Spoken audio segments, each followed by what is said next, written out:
주님의 이름으로 사랑하고 축복합니다. 우리 앞뒤 분과 함께 인사 나누겠습니다. 주님의 이름으로 사랑하고 축복합니다. 주님의 이름으로 사랑하고 축복합니다.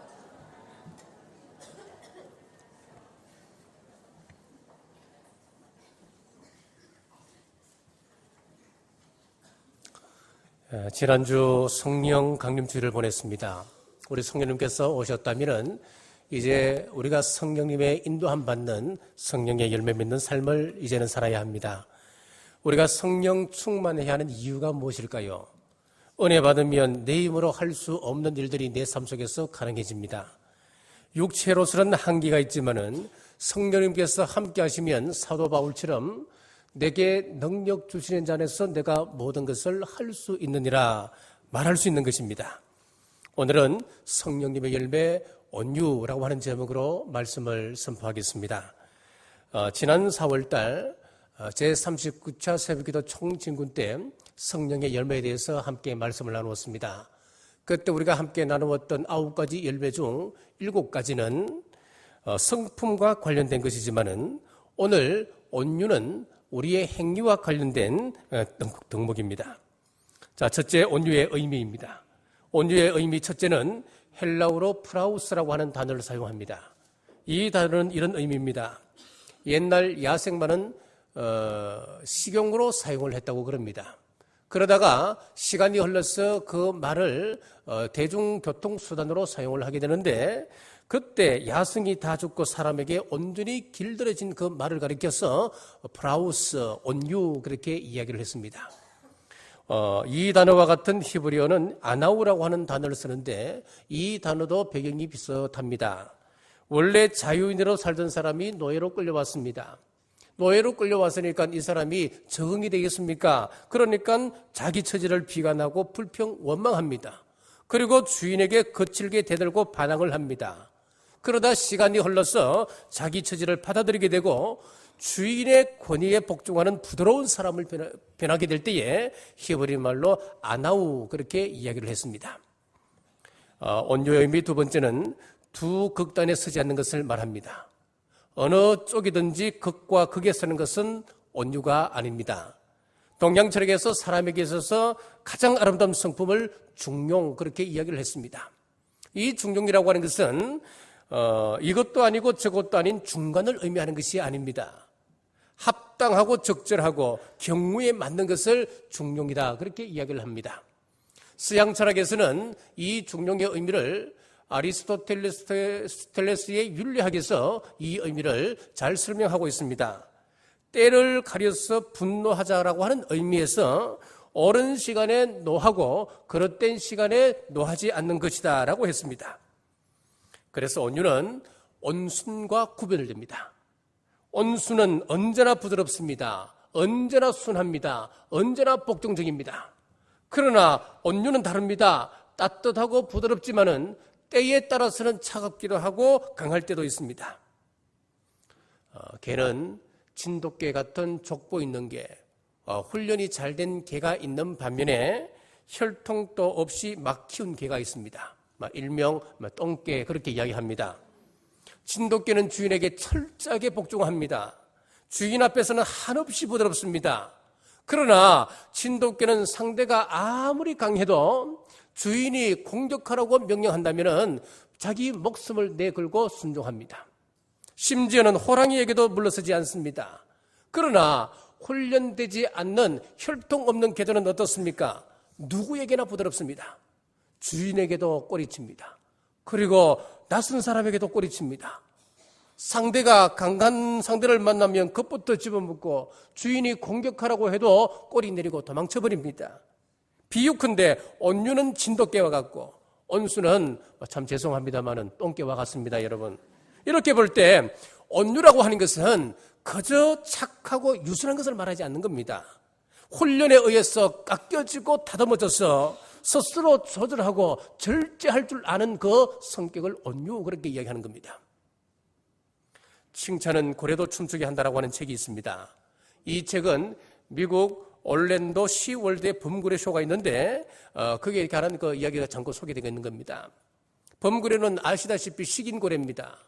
그런데 이 식인 고래를 훈련을 잘 시켜서 마치 순한 돌고래처럼 쇼를 하게끔 하는데 이 상태를 성경에서는 온유 그렇게 이야기하는 거예요. 자, 이런 맥락에서 본다면은 우리 그리스도인들이 누구겠습니까? 그리스도인들이라고 하는 것은 노련한 조련사 대신 하나님의 손에 붙들려서 훈련되어 가는 존재를 바로 그리스도인 그렇게 정의하는 겁니다. 모세는 바로의 궁전에 입양되어서 왕실 훈련을 받았습니다. 그러나 최고의 왕실 훈련을 받았던 모세도 인격 훈련은 그것으로 채워지지 않았습니다. 넘치는 혈기로 애굽 사람을 때려 죽입니다. 그 일로 무려 40년 동안 광야에서 하나님 손에 붙들려서 인생 훈련을 받게 되는데 그 결과 어떻게 변했습니까? 민수기 12장 3절에 이 사람 모세는 온유함이 지면의 모든 사람보다 더하더라 그랬습니다. 왕실 훈련으로 채워지지 않았던 인격 훈련이 하나님 손에 붙들려지자 비로소 가능하게 되었던 겁니다. 하나님 손에 붙들렸던 모세의 경우와는 정반대 상황을 사사기에서 우리가 살펴볼 수가 있습니다.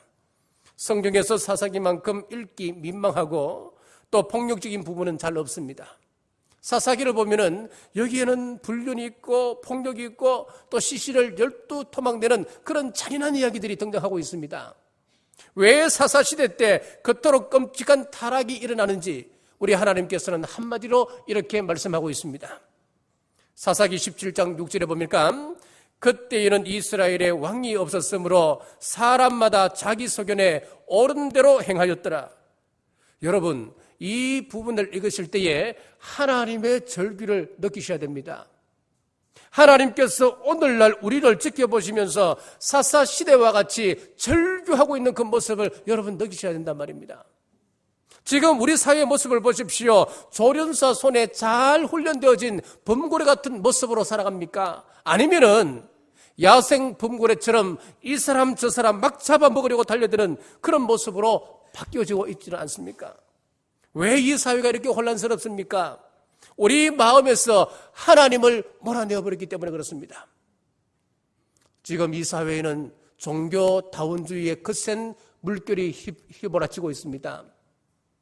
자본주의, 그런 종교, 포스트 모더니즘, 인본주의, 세속주의 물결에 휩쓸려서 우리의 조련사 되신 하나님을 우리 마음에서 다 몰아내고 하나님은 필요 없다고 교회에서조차 지금 그런 상황으로 취하고 있다는 거예요, 여러분.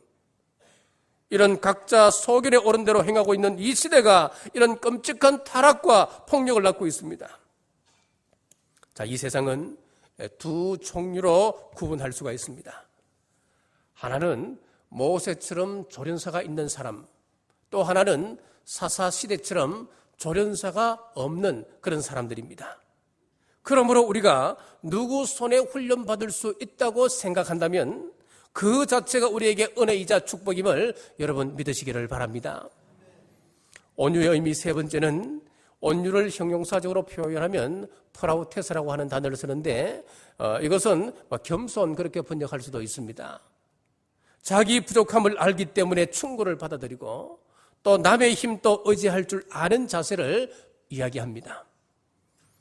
종교개혁자 존 칼빈이 젊었을 때 스트라스버그에 공부하러 가는 길에 제네바에 잠깐 들리게 되었습니다.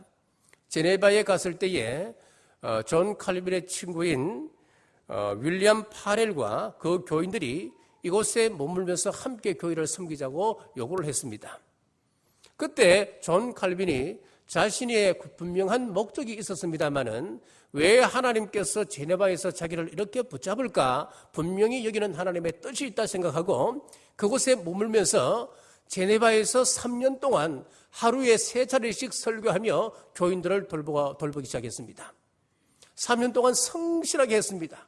많은 피난민들이 몰려왔습니다. 그런데 제네바 의회에서 존 칼빈을 추방하기로 결의를 해버렸습니다. 그때 칼빈의 반응을 보십시오. 보통 사람 같으면 가만히 있겠습니까? 내가 이만큼 부흥시켜놨는데, 내가 이만큼 목숨을 걸고 이 사람들을 돌보았는데 이럴 수 있냐고 그렇지 않겠습니까? 그런데 칼빈은 추방당하는 여기에도 하나님의 뜻이 있다고 그는 믿고 두말하지 아니하고 자신이 3년 전에 세웠던 그 뜻을 따라서 스트라스버그에 가서 열심히 공부를 했습니다.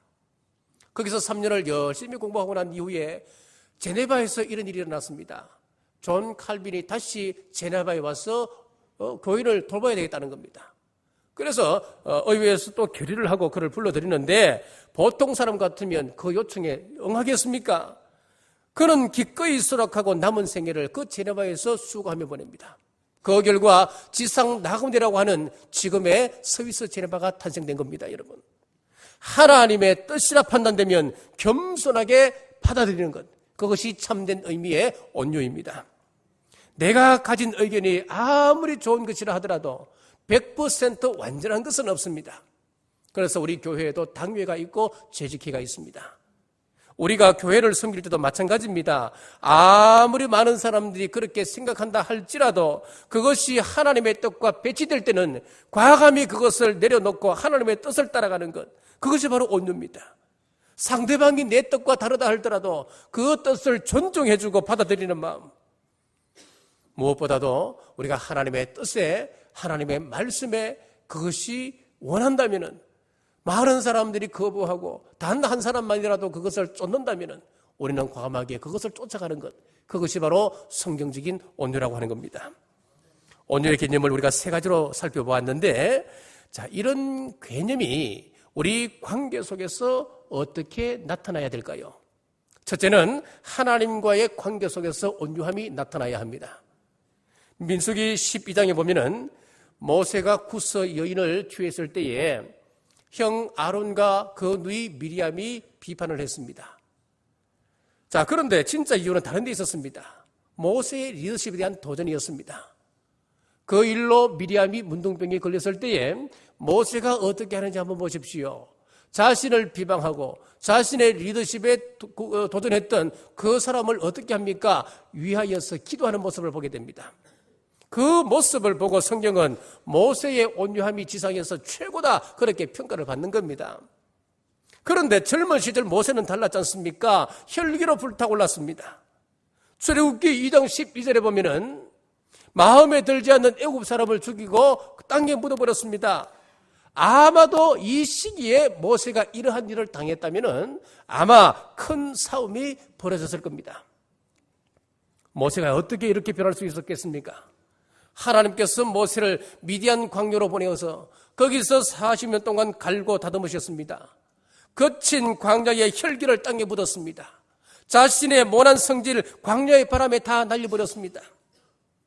사랑하는 성도 여러분, 아직도 혈기가 살아있어서 괴롭다고 생각하십니까? 하나님께 맡기십시오. 하나님께서는 반드시 다듬어 주십니다. 모세처럼 하나님께서 서시기에 합당한 성품으로 반드시 변화시켜 주십니다. 하지만 이처럼 온유한 모세였지만은 이스라엘 백성들이 금송아지를 만들어서 그 앞에 춤추고 섬길 때에 그는 하나님께 받았던 법궤 두 돌판이라도 그것을 그 앞에 깨트려버리는 겁니다. 그는 분노합니다. 이 분노가 어떤 분노였습니까? 자기 자신을 위한 분노였습니까? 아니었습니다. 하나님에 대한 분노, 악에 대한 분노였습니다. 우리 주님께서도 자신을 위해서는 한 번도 분노하지 않으셨습니다. 그 무수한 희롱과 모욕 속에서도 한 번도 분노하지 않으셨습니다. 그러나 하나님의 성전을 강도의 굴결로 만드는 그 사건을 볼 때 그는 그것을 뒤엎습니다. 분노하셨습니다. 하나님의 관계 속에서 온유를 이루시는 여러분 되시길 주의 이름으로 축원합니다. 두 번째는 사람과의 관계 속에서도 온유가 나타나야 합니다. 온유한 자는 뽐내지 않습니다. 비록 훌륭한 가문에서 태어났다 할지라도, 높은 학벌과 많은 재물과 뛰어난 재능이 있다 하더라도 자랑하지 않습니다. 오히려 그것을 주신 하나님께 감사 올리고 하나님과 이웃에 대하여 더 큰 책임을 느낄 뿐입니다. 또한 온유한 사람은 거친 말을 하지 않습니다. 언행이 거친 사람은 남의 마음에 상처를 남깁니다. 이런 분들이 늘 하는 소리가 있습니다. 나는 성격이 원래 그렇게 타고나서 어쩔 수가 없노라고.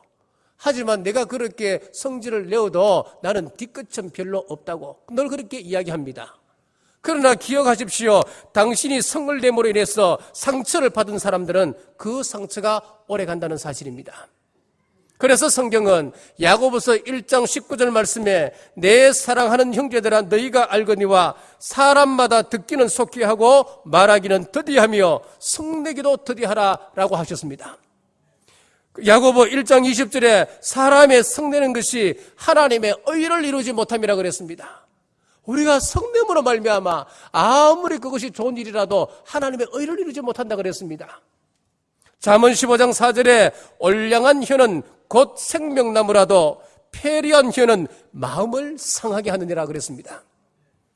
사도행전 2장 말씀 가지고 우리가 지난주에 말씀을 나누었지 않습니까?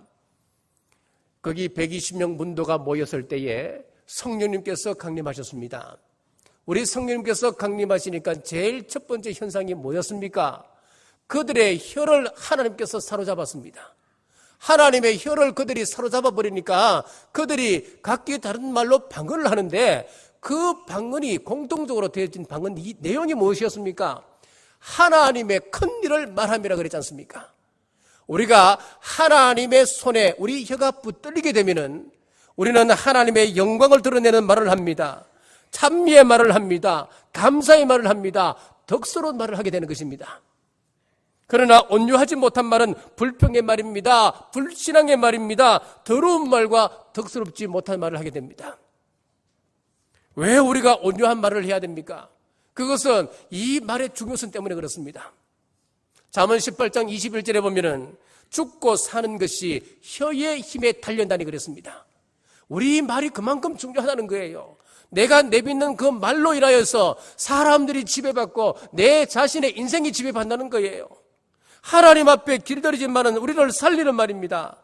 하지만 하나님 앞에 온유하지 못한 말은 내 자신을 죽이고 타인을 죽이는 무서운 말이 된다고 하는 거예요. 사랑하는 성도 여러분, 우리 사람과의 관계 속에서 이 온유한 말 하시길 주의 이름으로 축복합니다. 세 번째는 자기 속에서도 온유를 나타내야 됩니다. 심리학자 프로이드는 인간의 성격을 세 가지로 구조화해서 설명을 했습니다. 첫째는 이드라고 하는 원본능이 우리 속에 있습니다. 그리고 에고라고 하는 자아가 있습니다. 그리고 슈퍼에고라고 하는 초자아가 있습니다. 자, 이드라고 하는 원본능에는 리비도라고 하는 우리의 욕망이 불타오른다 그랬습니다. 그리고 초자아 속에는 양심이라고 하는 것이 있습니다. 자, 우리 속에서 이 원본능에서 불릴 듯 일어나고 있는 이런 욕망들이 있습니다. 막 그냥 하고 싶은 대로 하는 욕망이 있단 말이에요. 이런 불같이 솟아오르는 욕망이 있는데 초자아 속에 있는 양심이 살아있으면은 그것을 잘 통제한다는 거예요. 이 통제하는 것이 뭡니까? 바로 자아가 양심을 가지고 통제한다는 거예요. 그런데 이 자아가 약하면 욕망을 제대로 조절할 수 없어서 제 멋대로 살 수 있게 된다는 거예요. 산다는 거예요. 그렇습니다. 온유한 사람이라고 하는 것은 바로 우리의 자아가 건강해서 말씀으로 자기를 잘 다스리고 욕망을 조절하고 성화할 수 있는 사람을 이야기합니다. 그래서 혹자는 이런 이야기를 했습니다. 말굽을 박은 말은 야생 당나귀보다 인간에게 더 큰 기여를 한다. 통제하지 않는 에너지는 위험하지만 통제된 에너지는 강력한 힘을 발휘한다.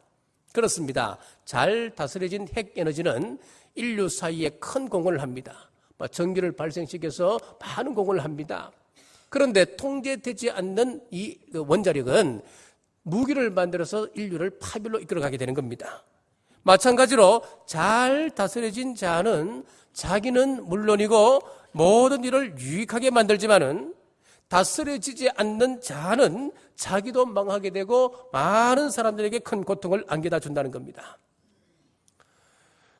맹수들을 보면은 새끼를 물어 나를 때는 이 목덜미를 물어서 다 이렇게 옮기지 않습니까? 옮기는데 그 맹수의 이빨이 얼마나 날카롭습니까? 그 날카로운 이빨로 새끼의 목덜미를 물어서 이제 옮기게 되는데 보는 사람들 마음이 조마조마합니다. 저 날카로운 이빨에 저 연약한 새끼가 혹시 물려 죽지는 않을까 조마조마하지만은 물려가는 그 새끼 표정을 한번 보셨습니까? 한결같이 평안합니다. 그 물려가는 그 모습 속에서 어미의 사랑을 느끼는 겁니다. 여러분, 자기 속에 새끼를 향한 온유가 있기 때문에 날카로운 이빨조차도 흉기가 되지 않는 겁니다, 여러분. 사랑하는 성도 여러분, 여러분들의 자아는 건강하십니까? 여러분은 자신을 잘 다스리고 계십니까? 자아가 건강해서 말씀으로 욕망을 조절하시길 주의 이름으로 축원합니다. 자, 이렇게 우리가 온유의 개념을 살펴보았고 또 이 온유가 세 가지 속에서 나타나야 됩니다. 하나님과의 관계 속에서, 그리고 이웃과의 관계 속에서, 그리고 내 자신 속에서 이 온유가 드러나야 되는데 그러면은 어떻게 우리가 온유할 수 있습니까? 내 마음대로 되는가요, 그것이? 성경을 보면 하나님께서 우리를 가르치는, 교육하시는 방법이, 공통적인 방법이 하나 있습니다. 그것이 뭐냐 하면은 먼저 예수님을 통해서 본을 보여주시고 두 번째는 성령님으로 주님 닮아갈 수 있도록 역사해 주시는 거예요. 자, 첫째, 우리가 본을 보이신 예수님을 봐야 됩니다. 우리 예수님을 통해서 배워야 됩니다. 우리 주님께서 마태복음 11장 29절에 나는 마음이 온유하고 겸손하니 나의 멍에를 메고 내게 배우라. 그리하면 너희 마음이 쉼을 얻으리니. 여기서 온유가 어디 데서 나옵니까? 우리 주님을 바라보는 데서 나온다는 거예요. 주님을 앙망하는 거기에서 온유가 시작된다는 겁니다. 사도 베드로가 자기가 지켜본 우리 예수님의 온유를 이렇게 묘사하고 있습니다. 베드로전서 2장 23절에서 24절에 욕을 당하시되 맞대어 욕하지 아니하시고 고난을 당하시되 위협하지 아니하시고 오직 공의로 심판하시는 이에게 부탁하시며 친히 나무에 달려 그 몸으로 우리 죄를 담당하셨으니 이는 우리로 죄에 대하여 죽고 의에 대하여 살게 하려 하십니다. 그가 채찍에 맞음으로 너희가 나음을 얻었나니. 우리 여기서 보시면은 우리 예수님께서 어떻게 하셨습니까? 욕을 당하시되 욕하지 아니하셨고 고난을 당하시되 그 고난으로 인하여 사람을 위협하지 아니하셨다 그랬습니다. 악으로부터 공격을 받으셨지만은 같은 방법으로 보복하지 아니하셨고 대항하지 아니하시고 변명하지 아니하시고 오히려 그들을 위하여 기도하셨다 그렇게 말씀하시는 거예요. 사랑의 원자탄이라고 하는 별명이 붙은 손영은 목사님 보십시오. 우리 주님이 원수를 용서하시고 위하여 기도하신 것처럼 자신의 두 아들을 죽였던 그 원수를 용서하고 그 사람을 양자로 드리지 않습니까? 우리 손양원 목사님은 주님을 바라보고 배우신 겁니다. 우리 주님 따라가신 겁니다. 히브리서 12장 2절 말씀에 믿음의 주요 또 온전케 하시는 이인 예수를 바라보자 그랬습니다. 우리 예수님 바라보는 여러분 되시길 주의 이름으로 축복합니다. 온유할 수 있는 방법 두 번째는 성령 충만해야 됩니다. 온유는 우리 의지로 이룰 수 있는 열매가 아닙니다. 이것은 성령의 열매입니다. 그래서 갈라디아서에서 성령의 9가지 열매를 이야기하면서 바로 온유를 집어넣는 겁니다. 이것은 성령의 힘으로 가능하다 그 말씀입니다. 성도 여러분, 우리가 진심으로 온유하길 원하십니까? 그럼 성령 충만을 위하여 기도하십시오. 말고의 귀를 잘랐던 베드로가 성령 충만할 때 그는 온유한 사람으로 바뀌어지게 되었습니다. 예수님을 믿는 사람들을 잡아 죽였던 사도 바울이 성령 충만할 때 그는 온유한 사람으로 바꿔져 가기 시작했습니다. 나는 천성적으로 온유하지 못하다 생각하십니까? 성령 충만하면 온유할 수 있다라고 믿으시는 여러분 되시길 바랍니다. 자, 그러면은 이렇게 우리가 온유해지면은 하나님으로부터 오는 축복 두 가지가 있습니다. 자, 첫째는 내적인 힘을 주십니다. 온유는 우리에게 영적 복구 능력을 허락해 주십니다. 모세가 그 온유함이 사람들보다 더하더라, 모든 사람보다 최고다 그렇게 평가를 받았지만은 그렇다고 해서 이 사람이 완전한 100%의 순결한 사람이 되었을까요? 그렇지는 않습니다. 민수기 20장을 보면은 광야 여정 가운데 백성들이 계속해서 하나님을 향하여 원망합니다. 물이 없다고 하나님을 원망하고 모세를 원망합니다. 모세가 지팡이를 반석에 몇 번 칩니까? 2번을 치지 않습니까? 자기가 혈기를 부리며 그가 내가 물을 내리라 그렇게 이야기하는 거예요. 이 모습은 온유한 모습이 아닙니다, 여러분. 다윗도 젊은 시절에 사울의 그 난폭함을 온유함으로 잘 견뎌나갑니다. 그러다가 나중에 실족하게 되니까 어떻게 됩니까? 한 가정을 깨뜨리는 그런 극악무도한 사람이 되어져 버립니다. 남의 부인을 빼앗지 않습니까? 그리고 살인까지 저지르는 말할 수 없는 절망의 골짜기로 빠져드는 그런 사람이 되어져 버립니다. 하지만 이들이 다시 일어설 수 있었던 것은 하나님이 주시는 영적 복구 능력이 그들에게 있었기 때문에 그렇습니다. 자, 한때 목회자로서 결코 해서는 안 되는 불륜의 죄를 저질렀던 고든 맥도날드라고 하는 목사님이 있습니다. 이분이 이 사건 하나로 자기가 지금까지 쌓았던 모든 명성을 잃어버렸습니다. 그리고 절망 속에 빠져들었습니다. 철저한 회개와 하나님의 은혜로 이전보다 그가 지금은 더 큰 은혜로 더 큰 사역을 감당하고 있습니다. 왜 이렇게 되었을까요? 미국의 클린턴 전 대통령이 성적인 스캔들을 일으켰을 때에 그가 일주일에 정기적으로 매번 백악관을 찾아가서 클린턴 대통령이 여기서 치유받을 수 있도록 늘 도움을 주었습니다. 여러분, 이것은 무엇을 의미할까요? 자기가 그러한 죄를 저질렀던 사람이고, 자, 세상 사람들에게 짓담받는 사람이었는데 어떻게 세계 최고의 대통령을 찾아가서 상담하고 그의 치유를 도와줄 수 있었겠습니까? 그것은 바로 과거에 빠졌던 추악한 죄로부터 완전히 치유되고 회복되었다는 것을 세상 사람들에게 인정받았다고 하는 이야기입니다. 우리 흔히 잘 보셔야 됩니다. 내가 큰 죄를 저질렀습니다. 큰 죄를 저지르고 난 다음에 나는 회개하면 된다. 그렇게 여러분들 이야기하죠. 물론 맞습니다. 맞지만은 세상 사람들에게 인정받을 만큼 여러분들의 삶이 완전히 변화되어야 된다는 것을 이야기하는 겁니다, 여러분. 고든 맥도날드 목사님이 이런 말을 했습니다. 사역을 하다 보면 교인들 중에 정말 끔찍하게 실패하는 사람들을 만나게 된다. 나도 실패했다. 나도 모든 것을 잃은 경험이 뭔지 알고 있다. 그런데 중요한 것은 그 실패의 순간에 하나님이 하시는 말씀이 무엇인지 귀 기울여 들어야 한다는 것이다. 내 경험에 의하면 이 절망과 회개의 순간에 하나님께서는 정말 아름다운 말씀들을 주신다는 사실이다. 여러분, 무슨 뜻입니까? 우리가 완벽해서 좋은 사람이 아닙니다, 여러분. 언제라도 내 속에서는 거친 야성이 튀어나올 수밖에 없는 사람들이라는 겁니다. 하지만 그때마다 조련사 되시는 하나님 손에 의해서 다시 다듬어지는 겁니다.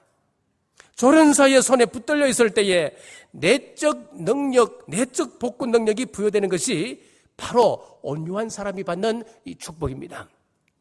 그리고 두 번째로는 외적으로 주어지는 복이 있습니다. 마태복음 5장 5절 말씀에 온유한 자는 복이 있나니 그들이 땅을 기업으로 받을 것이며 라고 했습니다.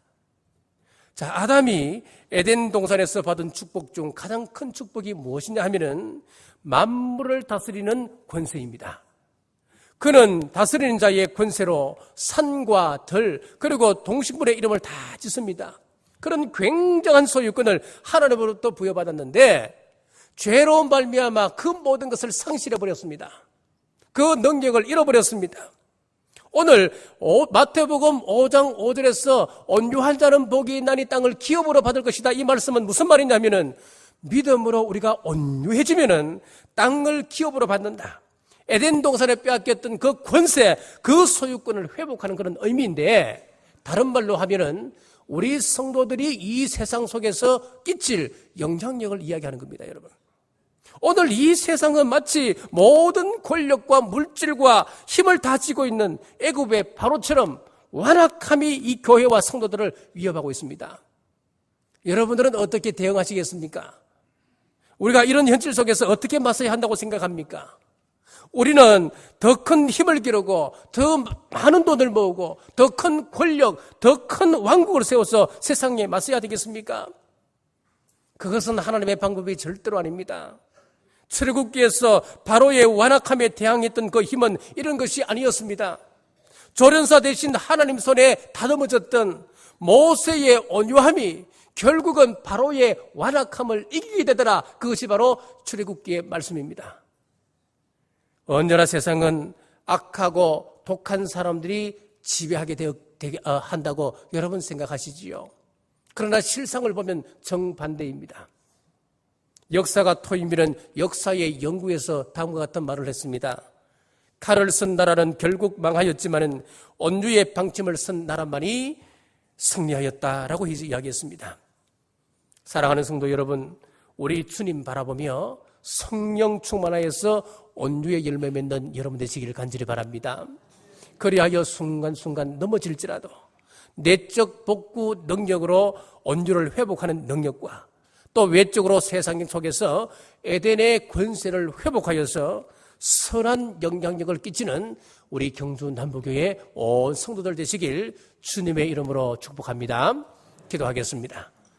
온유한 자가 복이 있나니 그들이 땅을 기업으로 받을 것이며 우리에게 역설의 진리를 말씀하신 아버지 하나님 감사합니다.